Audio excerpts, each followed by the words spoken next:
जय माँ आदेश। आज बात करते हैं गायत्री साधना क्या होती है, गायत्री मंत्र का जाप किस प्रकार से करा जाता है। इस वीडियो में मैं बिल्कुल नहीं बताऊंगा गायत्री मंत्र का उच्चारण किस प्रकार से किया जाता है। क्यों? क्योंकि ये जो मंत्र है ये आपको अपने गुरु से ही प्राप्त होता है। पहले गायत्री के बारे में मैं थोड़ी कुछ चीजें बताता हूँ, एक छोटी सी स्टोरी बताता हूँ। पहले गुरु वशिष्ठ थे, उन्होंने गायत्री का 1 करोड़ से अधिक कई संख्या में उन्होंने जाप किया था, तो उनको वशिष्ठ की उपाधि प्राप्त हुई थी। एक बार विश्वामित्र के साथ उनकी बहुत सारी कथाएं आती हैं, तो एक छोटी सी कथा थी कि वो उनकी गाय लेने के लिए गए थे और गाय उनकी लेकर के जबरदस्ती वो लेकर आए, लेकिन वो जो गाय थी वो दूध नहीं दे रही थी इनके यहाँ पर। ठीक है, वो गाय बड़ी दिव्य थी, वो गाय जितना भी दूध दे दे उस गाय का दूध कभी खत्म नहीं होता था। काफी तपस्या के बाद वशिष्ठ जी को ये गाय प्राप्त हुई थी। उसके बाद जो विश्वामित्र ऋषि का नाम पहले विश्वरथ था, तो विश्वरथ जी जब इस गाय पर जबरदस्ती करने लगे तो वो भी अपना रूप उग्र कर ली और इनके सारे सैनिकों को उन्होंने पछाड़ दिया। बाद में इन्हें पता चला कि ये सारा जो तपोबल है वशिष्ठ जी के पास वो गायत्री साधना की वजह से। विश्वरथ जी ने भी अनुष्ठान उठाया गायत्री का। फिर एक समय के बाद कई वर्षों तक विश्वरथ जी ने गायत्री साधना करी। उसके बाद और भी स्टोरीज आती हैं कि कैसे उनकी तपस्या के कारण पूरी पृथ्वी गर्म हो चुकी थी, इस प्रकार की भी कथाएं आती है। उसके बाद इंद्र भगवान ने विश्वामित्र जी के पास मेनका अप्सरा भेजी, जिससे उनका ध्यान खंडित हुआ। फिर अगस्त ऋषि की कृपा से फिर वापस से विश्वामित्र जी ने अपनी साधना पूरी की। तो गायत्री साधना से बेसिकली लाभ क्या क्या होता है?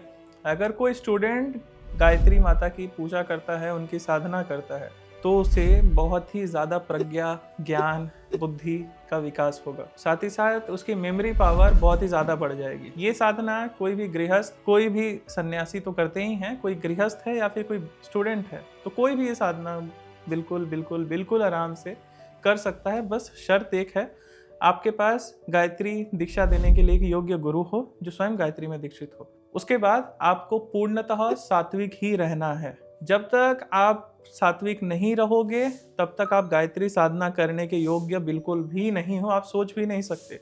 सात्विक में भी कितना सात्विक, आपको लहसुन प्याज तक भी नहीं ग्रहण करना है। ठीक है, जितने समय आप साधना करोगे गायत्री मंत्र का, उतने समय तक आप बिल्कुल भी लहसुन प्याज नहीं खाओगे। किसी प्रकार का शराब, मांस का ग्रहण बिल्कुल भी नहीं करना है। गायत्री मंत्र एक ऐसा मंत्र है, मेरे जीवन के भी बड़े ही अच्छे अनुभव रहे हैं इससे। लगभग 3 साल तक मैंने त्रिकाल संध्या करी है। कई बार ये भी होता था कि एक काल मिस हो जाता था, तो मैंने सुबह और शाम करता ही था, 10 माला मिनिमम। इतने मात्र से कह सकते हैं भगवती की इतनी कृपा होती है कि सबसे पहला तो आपका मेमोरी पावर बढ़ जाता है। कोई भी चीज़ आप पढ़ो तो आपको तुरंत याद हो जाता है। आप किसी भी क्षेत्र में हाथ डालो, वो आप वहाँ पे सक्सेस हो जाते हो।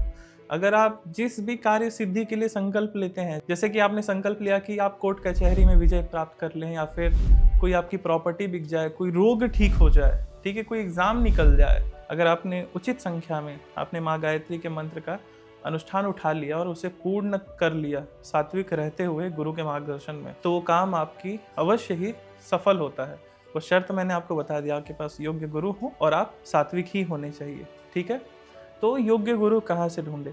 आप देख सकते हैं भारत में जैसे शंकराचार्य होते हैं, आप उनके पास जा सकते हैं, या फिर कई सारे और भी गुरु हैं भारत में जो गायत्री की दीक्षा देते हैं। गायत्री की दीक्षा के लिए और भी कई सारे नियम होते हैं जिसमें आपको यज्ञोपवीत धारण करना पड़ता है। आप मेल हो चाहे फीमेल हो, आपको जनेऊ पहनना ही पहनना होता है। ठीक है, ब्रह्मचर्य का पालन करना पड़ता है। तो मेरा तो सुझाव ये रहेगा, आजकल के जो हौश-पौश की लाइफ है, आप तो जैसे जॉब करते हैं या फिर बिजनेस करते हैं, तो ये करना आज के समय ना थोड़ा सा कठिन हो जाता है वैसे आचरण कर पाना। तो आप अपने ये वीडियो ही मूल रूप से एक पेरेंट के लिए है। आपके बच्चे अगर 8, 9, 10 साल के हो चुके हैं तो उन्हें ज़रूर उनका यज्ञोपवीत कराएं और उन्हें गायत्री मंत्र की किसी योग्य गुरु से दीक्षा दिलाएं, जिसके बाद उस बच्चे का जो पूरा जीवन होगा वो आनंदमय गुजरेगा और आप अपने बच्चे के अंदर संस्कार के बीज डालते हो। आपका जो लड़का लड़की होगा वो बहुत ही ज़्यादा ज्ञानवान, तेजवान, प्रज्ञावान होगा।